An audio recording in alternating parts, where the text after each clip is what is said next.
Mario Kart Wii. Literally the only reason anyone has a Wii wheel, and for good reason. Clash of Clans. A badass concept, a badass logo, a badass type font, and an art style that makes Fruit Ninja look like a rated M game. The Simpsons Game. Cartoons that can make Mandy laugh, but controls that can make a veteran gamer cry. Super Smash Bros. Ultimate. Every character in the history of the franchise, the majority of stages, and a decent adventure mode. What else could you ask for? An online mode that doesn't lag to the max. Plants vs Zombies. Still don't know whether the protagonist is the player or the neighbourhood dog with a saucepan on his head. Fall Guys. Takeshi's Castle, but even less fair.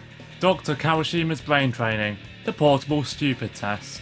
Insaniquarium. Encouraging heavy jitter clicking before Minecraft even existed. Overwatch 2. When a company is so up their own batty hole they think that the new Battle Pass system is so good it warrants completely discontinuing the original game. Wii Sports. Tricking kids and adults alike all over the world into thinking they're good at sports they've only played in simulation form. Funkeys. These guys walked so Skylanders could fly. WWE 2K19. Pop the resiliency ability on and you're pretty much immortal. Tetris Worlds. An underrated gem with great game modes, decent graphics for its time and a banging soundtrack. Cut the Rope. Slashing wires and popping bubbles to feed the greediest alien in gaming. Sonic and Sega All-Stars Racing. The game that rewards you for being in last place, not to be confused with Mario Kart. Sonic Colors. Rare example of the handheld port actually being better than the console port.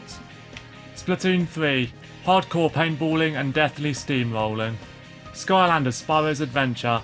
Sucking away kids' pocket money in order to defeat an evil dwarf who spells his name like a 14-year-old goth. Super Monkey Ball Banana Blitz.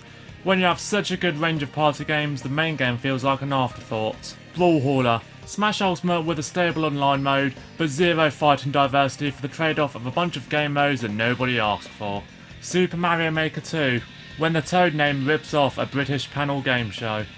Sonic and the Secret Rings. An extremely overhated game with a brilliant soundtrack, until you remember the controls.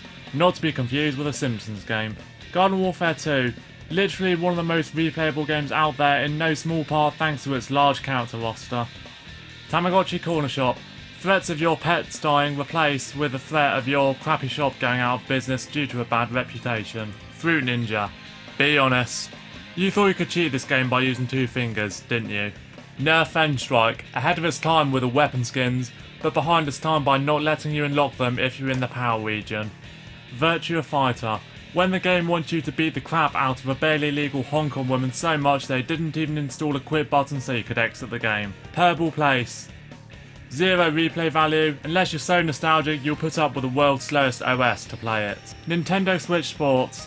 That feeling when a company is so out of touch they charge £40 for a game that replaces Mii's with awful Sims-like characters, numerous sports that are almost identical, and a crappy random reward system. Skylanders Giants. The single best Toys to Life experience with no bloated levels, great character diversity, and not a lot of grinding. God, I miss it.